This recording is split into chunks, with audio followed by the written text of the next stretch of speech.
بلقد نصر اللہ، اللہ تمہاری مدد کرے گا، اور اللہ نے مدد کی بدر میں۔ تو خیال یہ تھا، اے میرے محبوب کے پروانوں، صحابہ سے خطاب، کہ تم نے سوچا کہ، اور تم نے سوچا کہ اس میں بظاہر تھوڑا سا معاملہ آیا آزمائش کا غزوہ احد میں، تو تم نے یہ سوچ لیا کہ ہم تو مسلمان، جیسے آج کل سمجھیے گا ہم اللہ کے ماننے والے،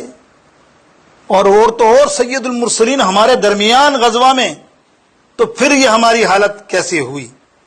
کیونکہ اس غزوہ کے اندر آپ کو علم ہوگا 70 کافر قتل ہوئے، جہنم رسید ہوئے، اور 70 ہی صحابہ شہید ہوئے، جلیل القدر صحابہ۔ تو اس پر اللہ نے فرمایا کیا تمہاری آزمائش نہ کروں میں؟ اللہ اکبر، اللہ فرما رہا ہوں کیا تمہاری آزمائش نہ ہوگی؟ اور کیوں آزمائش ہوئی؟ وہ غزوہ کے اندر ہوا ایسا کہ حضور پرنور سید عالم صلی اللہ تعالی علیہ وسلم نے 50 صحابہ کو ایک پہاڑ کے اوپر کھڑا رہنے کا حکم دیا، اور فرمایا یہ تم یہاں سے ہلو گے نہیں جب تک میرا آرڈر نہیں آئے گا۔ صحابہ نے کہا الحمدللہ بیک یا رسول اللہ، ہم نہیں ہٹیں گے، ہٹنا نہیں۔ سرکار نے فرمایا، تو اللہ فرما رہا تم نے میرے محبوب کی اطاعت میں بظاہر، حالانکہ وہ غلطی نہیں کہنا چاہیے، لیکن وہ ایک معاملہ ایسا ہو گیا تھا اس وقت کہ بظاہر جو نظر آ رہا ہو کہ بھئی، مطلب یہ تھا کہ صحابہ نے دیکھا کہ ہم جنگ تو جیت چکے ہیں، کافر بھاگ رہے ہیں اور سارا سامان لوٹ رہے ہیں نیچے، وہ تو اوپر تھے نا، نیچے دیکھ رہے سب سے لوٹ رہے، بولا اب تو کوئی مسئلہ ہی نہیں ہے نا، تو وہ زمین پر آگے چلو چلو چھوڑو چھوڑو چھوڑو، اور وہ لوٹنے کے لیے وہ بھی مال غنیمت نیچے اتر گئے، اور پیچھے سیدنا خالد بن ولید جو اس وقت مسلمان نہیں ہوئے تھے نا، وہ طاق میں بیٹھے ہوئے تھے، وہ آنے والے تھے پیچھے سے حملہ کرنے کے لیے۔ میرے رسول اللہ صلی اللہ علیہ وسلم کو معلوم تھا، علم تھا کہ دیکھو ایسا ہوگا، تو وہ تو بیٹھا ہوا تھا فوج لے کے پیچھے، خالد بن ولید، کہ جیسے وہاں دیکھا تو وہاں پہاڑ پہ فوجی کھڑے، تو اب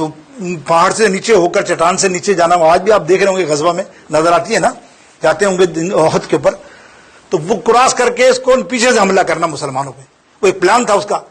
اور جب تک تو کامیاب نہیں ہوا تب تک وہ کھڑے رہے، سارے وہ موجود تھے۔ لیکن جیسے ہی وہ بھاگے، خالد بن ولید نے حملہ کیا، اسی دوران کئی صحابہ شہید ہوئے، اور معاملہ ایسا ہو گیا کہ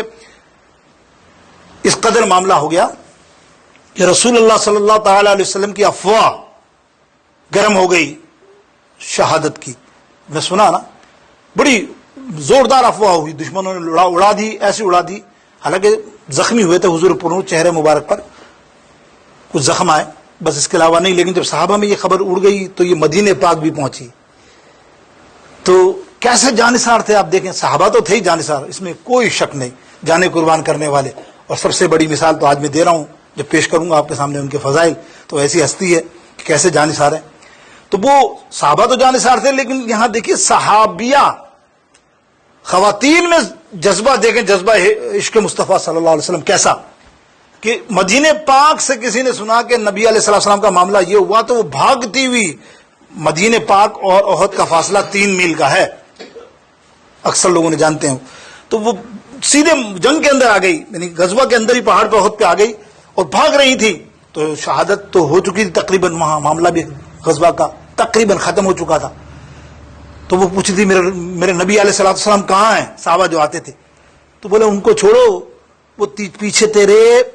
شوہر کی لاش، یعنی تیرے شوہر کا جنازہ آ رہا ہے، اس کو دیکھ۔